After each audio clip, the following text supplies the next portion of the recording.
live. Alrighty. Or it's prepping to go live. So let's see how this goes.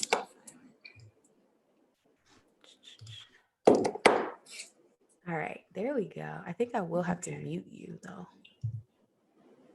Oh wait, I should have done this. I should have done this on my other computer. As in, I should have pulled my YouTube up on my other computer. Oh yeah. Live. So let's see how long.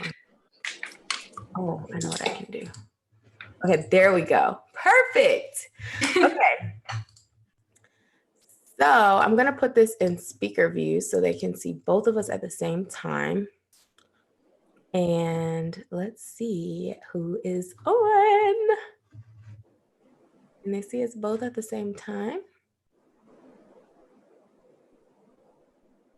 Okay. Can you guys see both of us at the same time? I know it's a little lag, but hi, everyone. We got Brittany, Fabiola, Leslie, Katie, Jessica, Daniela, AJ, Ardell, Be So Random. It's Lovely Bree, Selena, Christina, the Crockett Way. Ooh, the Crockett Way said, Erin, you should activate super chat and super sticker so we can donate. How do you do that? I've never done that before. I need to go live more often on YouTube because I always go live on Instagram. Okay. Oh my gosh, so many of you guys. Hi, everyone. I am so excited for today. If you are new to my channel, welcome. I'm Erin, and this is Erin on Demand.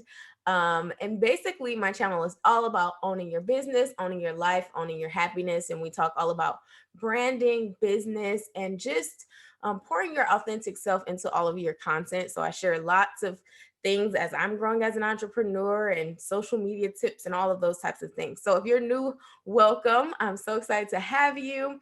And today we're doing an e-boss talk, which is basically where an e-boss from my e-brand club comes onto YouTube and shares with me like what they are up to, what their business is about. And I really wanted to do this because well, I have been doing this because the eBrand Club has so many like amazing professionals, creatives, business people in there. And I thought it would be great to just share my platform with them and just share their expertise with you too, because I always tell y'all, I'm not the only person who knows stuff about this, about business and about, I don't know, just different areas of expertise. So Shepalle is here with me today. She is a brand attorney and she is just so fabulous. She came in the club. Actually, she hasn't been in the club for that long, but I remember when she posted her introduction post and I was just like, oh my goodness, she just got it all. Okay. And so I wanted to bring her on because I knew that she would be able to share some high value information with you guys as well on how to protect your brand, which is a very important thing to do, especially as so many of us have our own businesses and, we want to become entrepreneurs or, creatives with our own, brand. And it's important to protect those things. So before we get going, I just want to say hello to everyone. Hi, Shepalle. Hey.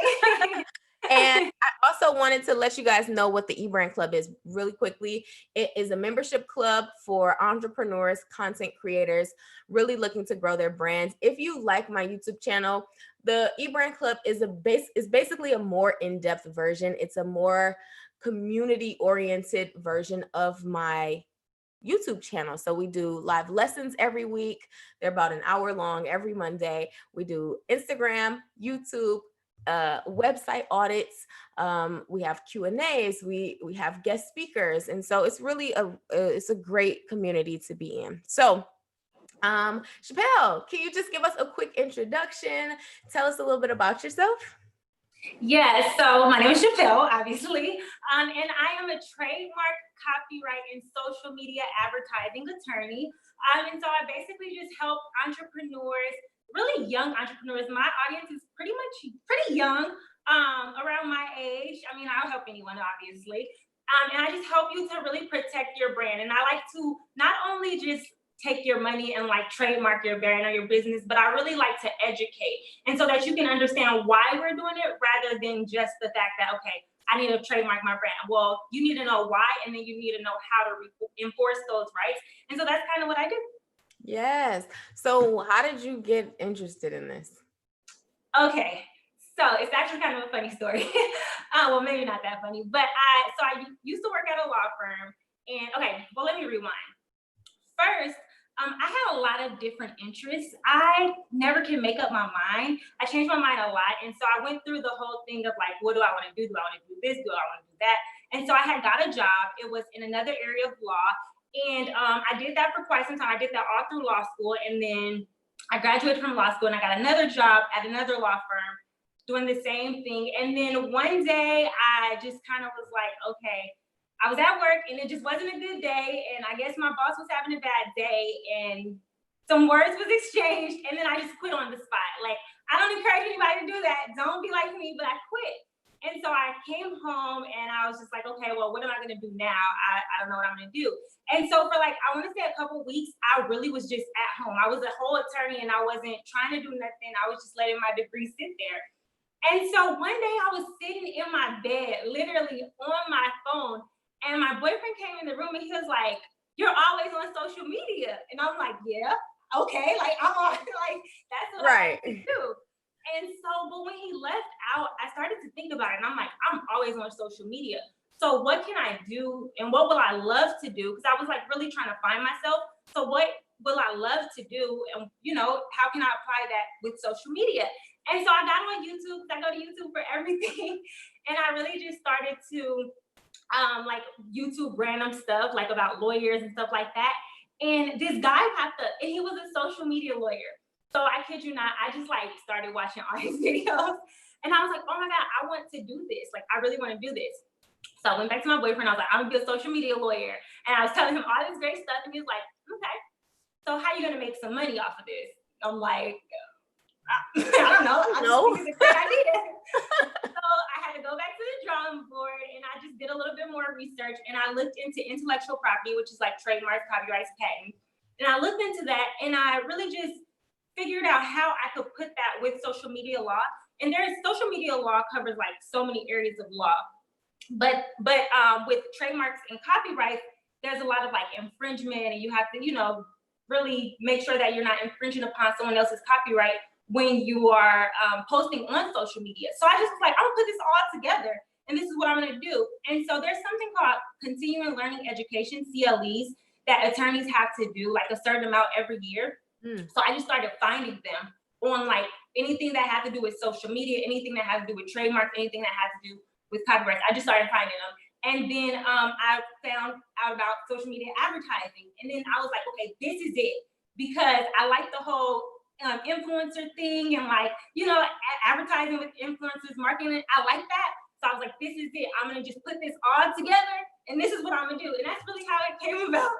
Yeah, and that's how you got to do it. And it's Priscilla B commented saying, love that she turned her interest into a job. Yes. And I think that's how you really find your lane. And so many people I think come and they're trying to figure out like, what is my niche, what is my edge, what's my secret sauce? And it's like you really kind of gotta like look at what you spend the most time doing, look at what makes you the happiest, look at what sparks that for the most joy in you, and look at like what you're good at and try to kind of morph those things together. So that is so cool. So tell me what type of people do you work with? So like when your clients come to you, what are they looking to get? So a majority of my clients come to me for a trademark. Like everybody wants a trademark, right? Because that's what everybody knows. So everybody comes to me and asks about trademarks. So when they ask me about trademarks, so say if they come to me for like a logo, then I start telling them about other things. Like I'll tell them like, okay, who created your logo? And then they're like, well, I had someone create it. Okay, well, did you get a work for hire agreement? And they're like, what was that? You know, and I start kind of educating them on other things, but they usually come to me for a trademark. That's like the number one thing. Sometimes copyright, but really trademark is like what everybody knows. So that's what they come to me for. Okay. So can you just explain to everyone what is the difference between a trademark, a copyright, and a patent? Okay. So a trademark is really protect like a brand name, logo, slogan. It could be a smell, it could be a color. It protects anything that identifies your brand. So that would be a trademark. Then, so like your business name, things like that. Then a copyright is more for, I like to say, like long form work, right? Like your creative work. So say if you do a blog, it'll protect like your blog post. It'll protect music. It'll protect lyrics to a song. It'll protect books. It protects things like that. That's more like long form. And then there's the patents. Patents protect invention. Okay. Okay, good. So okay, there we go. So when do you feel like is the best time for someone to say, okay, I'm ready to trademark my name or copyright this or patent this?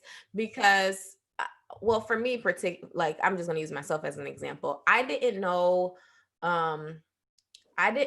when or if I would like my business's name forever, or so I like to give myself a little period of time for Erin on Demand. But for my other business, Black and Gold, we were like, we need to get that trademark very quickly because we felt like the play on words like was a little too catchy for us to just loosely like be out. So we got on that trademark very quickly. So like, what do you recommend? Because I know, especially for entrepreneurs in the first year or two, you so much can change, like your name can change, or what you end up doing can change. And so if you spend thousands of dollars or hundreds of dollars on getting a trademark, and then you're like, oh shoot, I want to change this, how does that work? What do you recommend? So what I typically recommend, and it's pretty much exactly what you're saying, I tell people, do it when you're sure. Like, because I change my mind so much, and like I want to trademark something right now, but I won't do it because I'm not sure. So I say do it when you're sure, because you don't want to waste that money. So whenever you're sure, you should do it. However, I tell everybody, just know there is a risk that waiting, someone else will take it.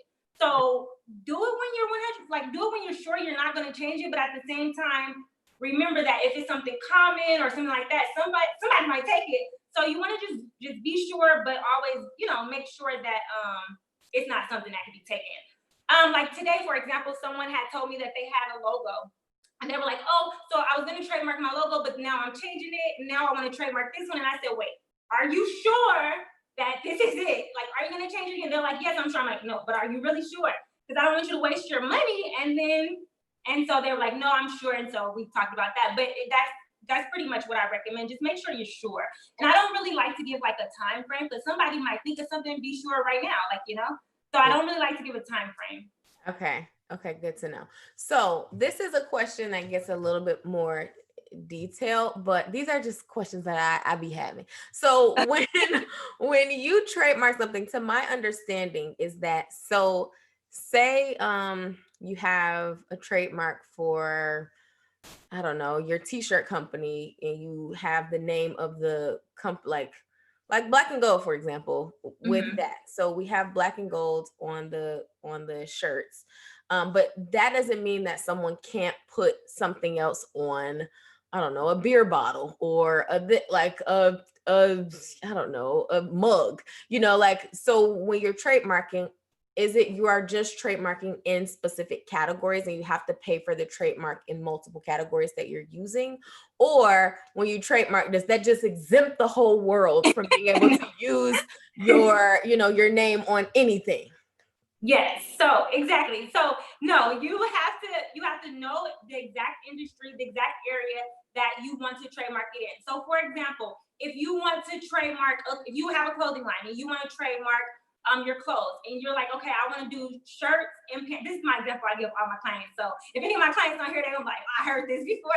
But if you want to do shirts and pants, that'll be one classification, right? But then you wanted to also add purses. Well, if you don't trademark purses and someone else come and do purses, then there is a chance that you lose out in purses. So you want to trademark in clothing, which is one class, and then you also want to trademark in purses.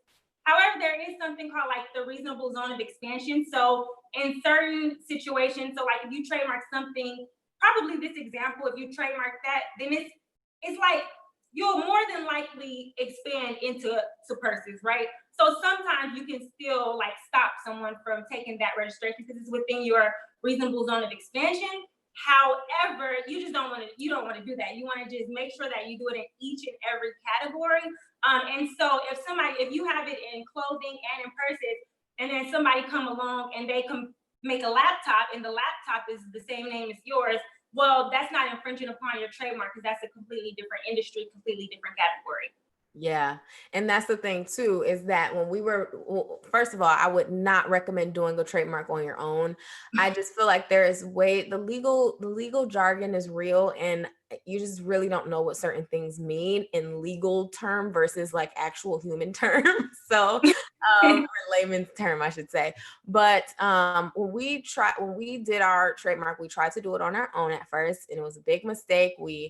It came back as a likeliness of confusion because there was someone who had black and gold with GOLD spelled regularly, and ours is black and gold GOALD, which is all for our community to just be goal oriented and really just pursue your goals. So that's pretty much the meaning behind our brand. So we were like, we're not like regular, the colors that someone else had basically trademarked for this beer store in New Orleans. So they were like likelihood of confusion or something.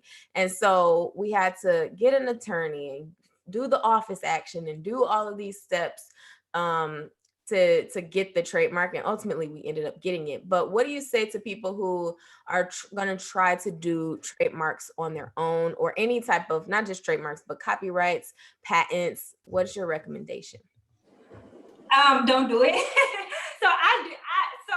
I'm like this with it. I do not convince people to not do it on their own. Like, I'm not gonna sit here and say, don't do it, don't do it, don't. Like, if that's what you want to do, that's what you want to do. But when you come to me to fix it later, I might charge you a little bit more because you right, because you back something up. So I don't recommend it, but if someone tell me that they want to do it, then I say go for it. But the thing is, it's really good to hire an attorney because, like, a likelihood of confusion, office action is the most common. It's the most common. So if you don't know what you're doing, then you won't avoid it. But an attorney can do a proper full search, because going on the USPTO website is not a full search. They can do a full search and really look at the things that are exactly the same and similar, and really give you like your risk factor and tell you how much of a risk it is to go through with it. Or they'll say like, okay, it's a high risk, but we can argue it really good, like, or something like that. So they can kind of just like help prevent you from getting a likelihood of confusion to begin with. Yeah. So that's why I say go with an attorney. They can do a full search. You'll be good to go. And if they, can't accomplish it through just doing the full search and you still get an office action, they can argue it for you and you're good to go. But if you want to do it yourself, go ahead. Well, that's good to know.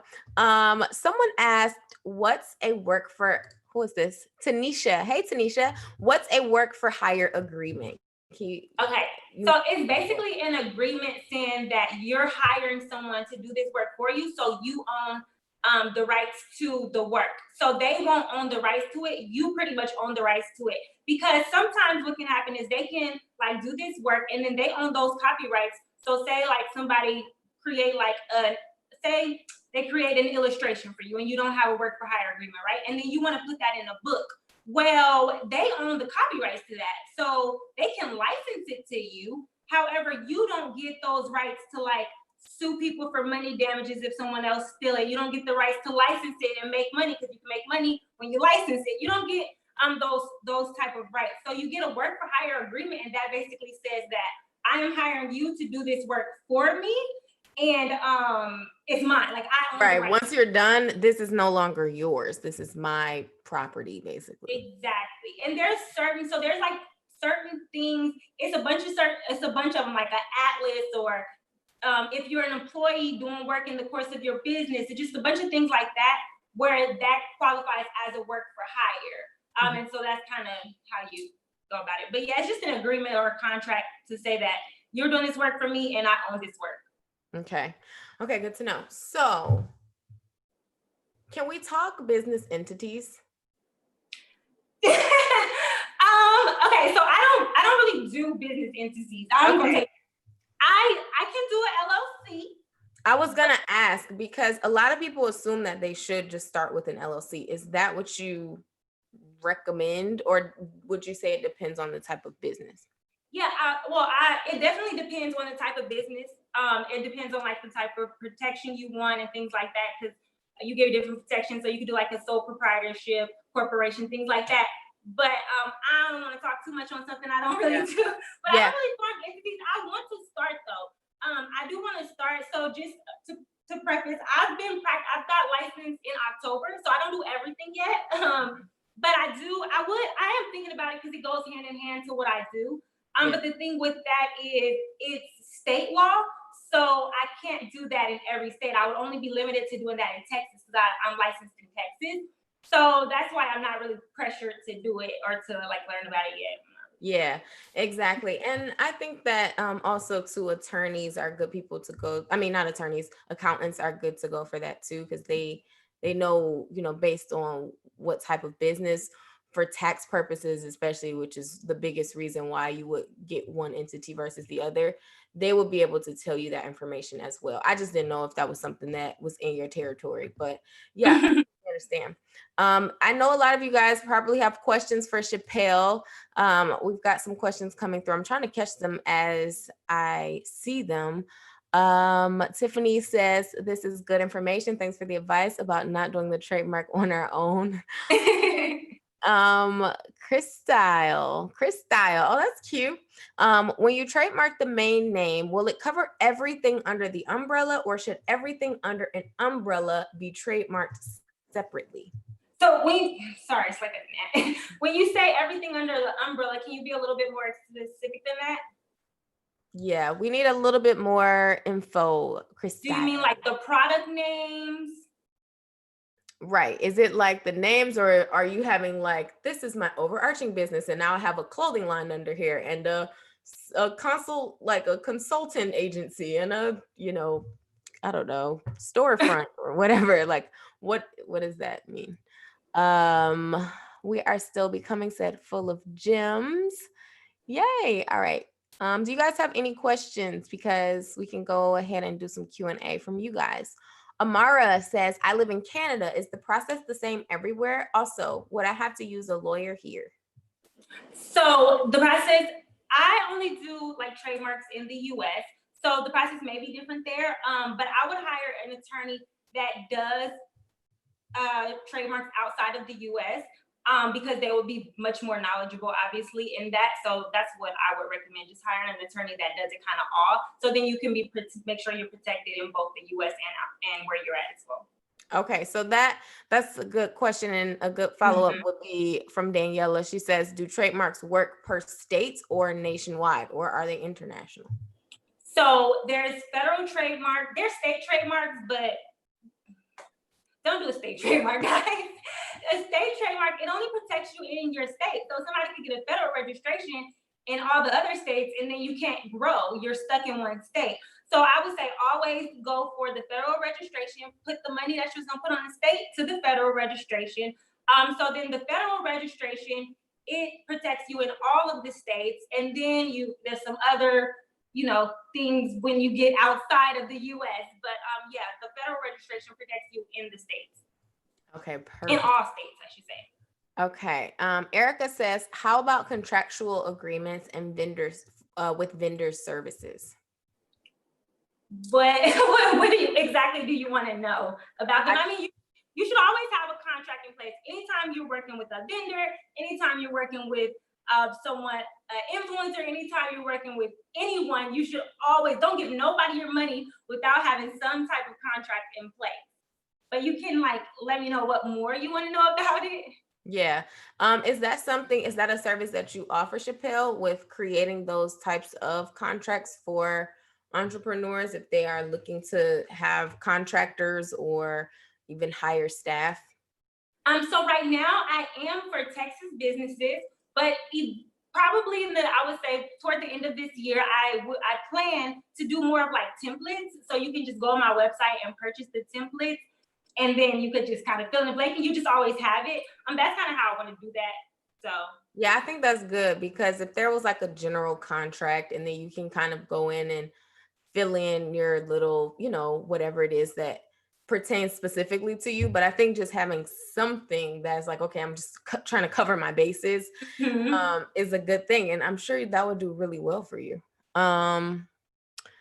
Okay, Chris Style, she circled back and gave a response. She said, so if the main name is company one, and I get that trademarked, will it cover company 1A, 1B, and 1C, being it's under the same umbrella? I still don't think she's answering the question. I think you need to let us know, like, what are you, like, what's...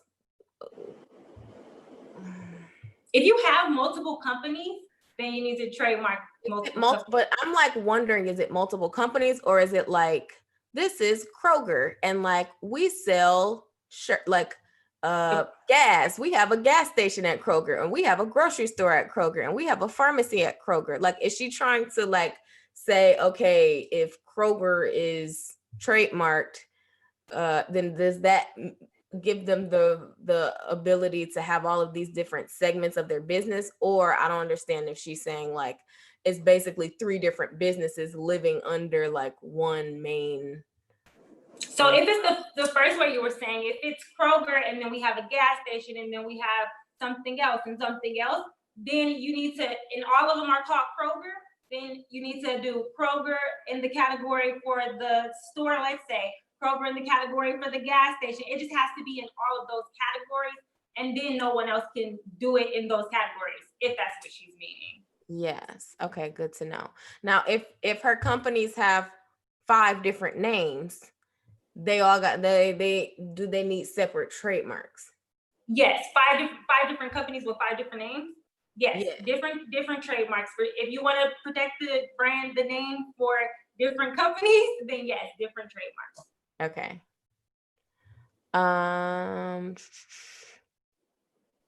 Okay. And for that, the one who was asking that question, send me an email if she would like, and we can do a consultation, and I can answer those questions for her as well. Yeah. I feel like I'm gonna need to get on the phone with her and hear what she really. Yeah, like specifics. Yeah. Yes. Tiffany says, Erin, I have a similar issue that you had when you hired an attorney. Were you able to still use black and gold, or did you have to make changes? I didn't have to make changes. We were able to get the trademark. So I imagine though, if we didn't get the trademark, we wouldn't be able to use it. So, or we would have to change the name. So, but because we didn't have that problem, we were still able to continue using it. Now, I do have a question, Shepalle. If say you've already kind of established a business with a certain name and someone else comes and trademarks it, do you still have leverage to be able to trademark it since you've already been using it? So you're saying if someone else already trademarked it, like... Yeah, like if they kind of like undercut to try to, but like you've already kind of established a brand or likeness of that name. Mm-hmm. Okay, so there's something called common law like rights, basically. Mm-hmm. So if you start using, say you start using this brand name, and you've been using this brand for like however many years, like say we're gonna say you've been using this for 10 years, and then somebody comes in and they register it and the registration goes through completely. First of all, I don't want to say like, it's never 100%.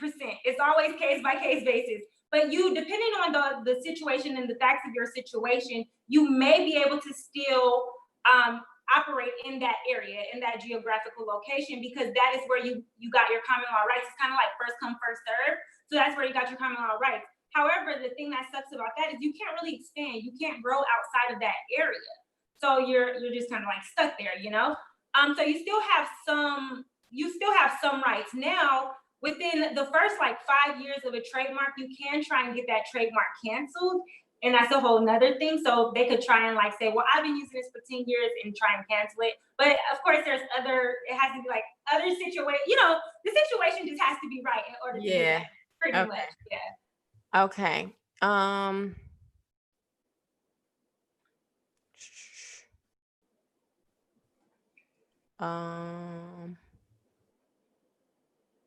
Okay.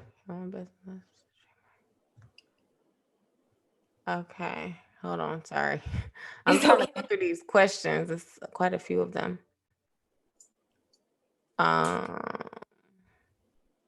How much does it cost to trademark? That's what someone asked. Are you asking how much does it cost, like if you were one of my services, or?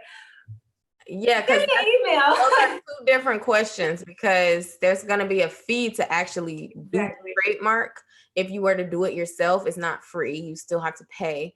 And it also depends on how many categories you're trademarking your trademark under, correct? Right, yes. So the basic price is, if you wanted to go on a USPTO and you wanted to do it by yourself, there's a $275 fee and a $225 fee. You do one of those applications, and then from there, like each category that you want to do. So say you want to do 5 categories, it's $275 times 5.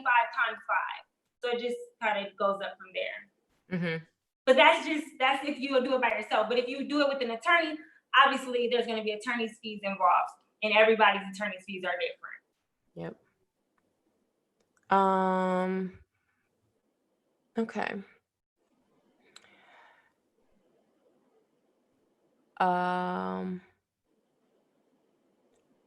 Okay, someone says, Shanika says, hi Shanika, if your business is the customization of items, do you need to trademark anything?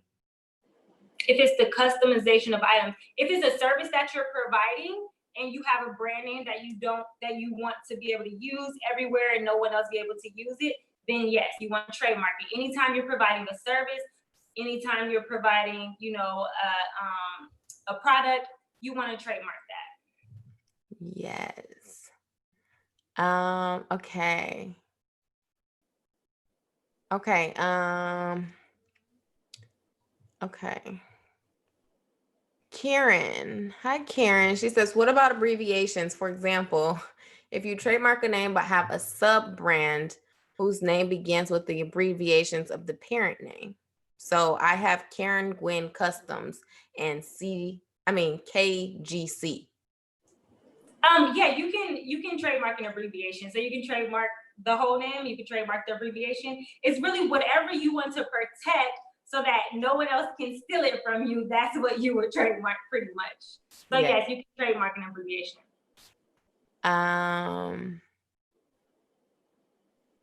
Okay. It's Lovely Bree asks, is Black and Gold an LLC too, or is that a DBA of Erin on Demand? That is its own LLC. Lanzaya says, how do you know the right time to trademark? We went through that. So you may have hopped on a little later. So go back and watch the replay, because that was one of the first questions we answered. Okay. We Are Still Becoming said, this is great. What about trademarking common words like becoming? I don't want Auntie Michelle's people to come after me.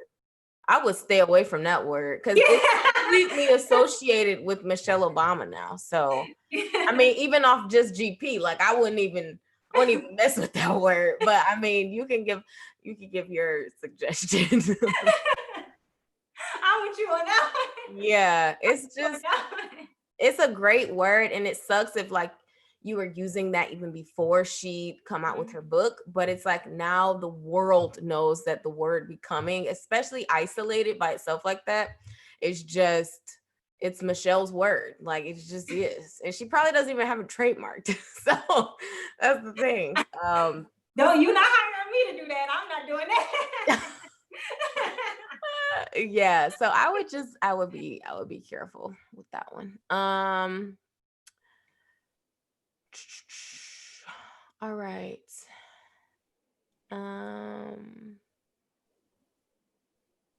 Okay. Tiffany says, sounds like hiring a lawyer is what's best. This is helpful to know. You guys, if you have very specific questions about, like, someone just asked what is the best thing to do for a dance studio, I would definitely contact Shepalle, because I mean, she's gonna know more information, and also, I mean, we just want to make sure that we're answering a lot of general questions that everyone may just need more clarity on as it pertains to trademarking, copywriting, or patenting. Okay. Okay. A lot of people are asking, what is your contact information and how can they get in touch with you, and all of that good stuff. So let us know. Okay, so my website is shepthelawyer.com. My Instagram is Shep the Lawyer. So it's SHEP, the lawyer. I'm on Instagram. I just started a Twitter. So it's the same thing on Twitter. So just Shep the Lawyer just on Twitter and Instagram, and my website is shepthelawyer.com. And then when you go on Instagram, you can click the link in my bio and you can schedule consultations and all of those things. Oh, love that. So wait, I do have a question. What made you join the eBrand Club? Okay. So the eBrand Club, oh my God, I love the eBrand Club. So obviously I found Erin on YouTube because I'm obsessed with YouTube, and then I became obsessed with Erin, and then I was just like, oh my God, this girl is so cool.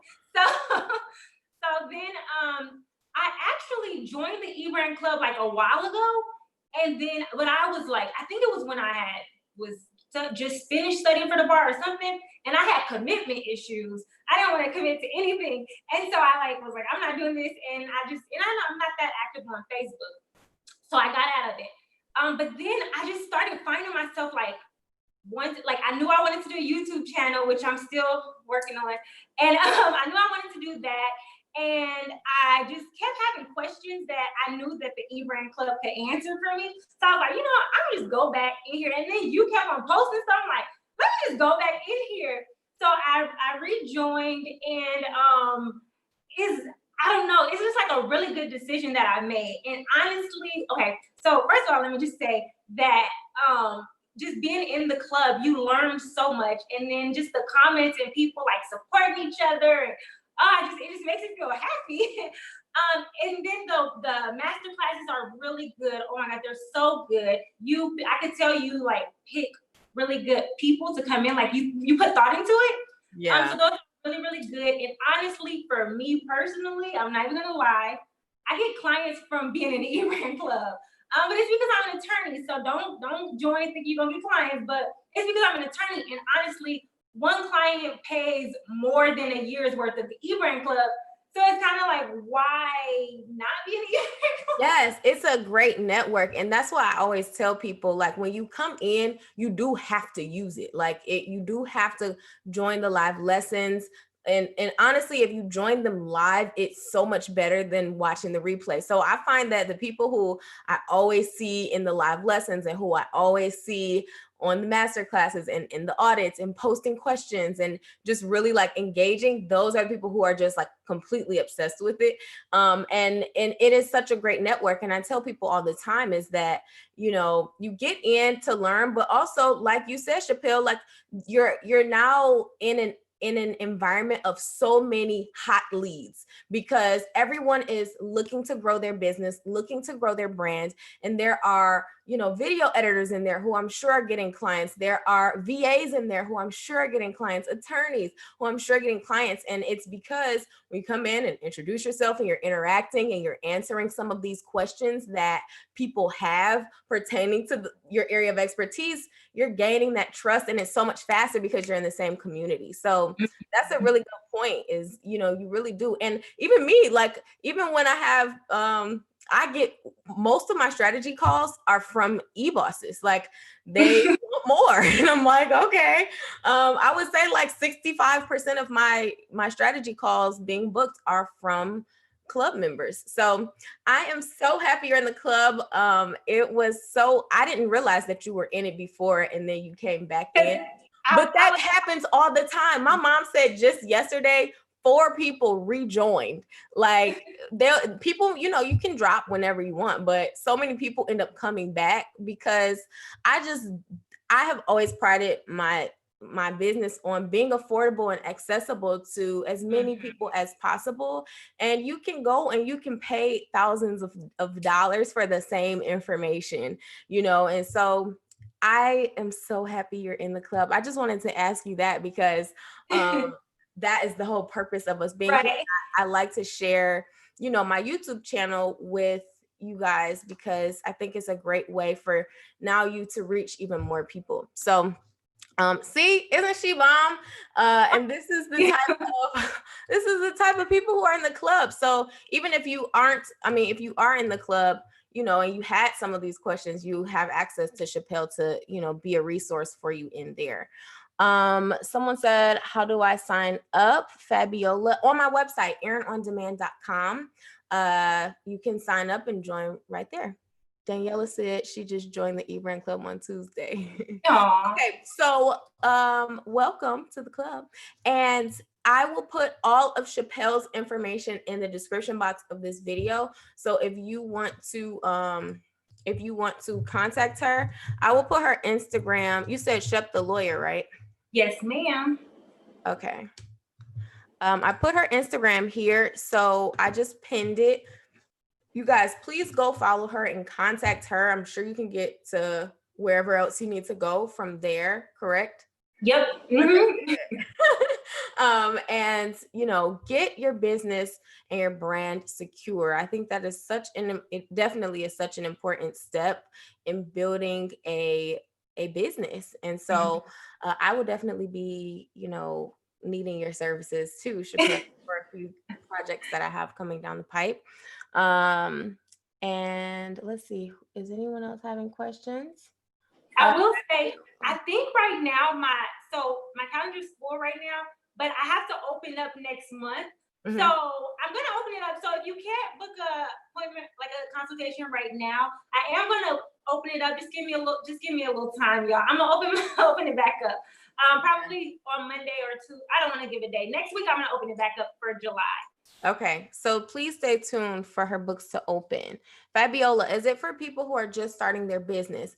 I will say it's not for new business owners, but it's for, well, it is for people who are just starting. But I would say even if you aren't just starting and you're feeling like marketing isn't your thing, or you're an amateur to social media marketing, I would say it is still a great place for you. If you feel like you've got, you know, marketing and social media and good brand storytelling down packed, then I would say that is probably not the best place for you. But definitely if you are a beginner entrepreneur, if you're just starting a YouTube channel and you really need help and access to a kind of a pretty nurturing community. There are so many people who pop their thumbnails in there and, you know, we vote on them. I mean, and even if you don't have a YouTube channel though, if you are a business who is a little bit more mature in business, but you're looking to kind of expand your reach onto social media, then it's definitely a place for you as well. So all right, I'm so glad this was helpful, and I will talk to you soon. Shepalle, do you have any parting words? No, just join the eBrand Club and book with Shepalle next week. Please do. I will leave all of her information in the description of this video. I love you guys, and I will see you later. Bye. I'm gonna try to figure out how to get off of this live. I always have issues every time. Okay, stop live.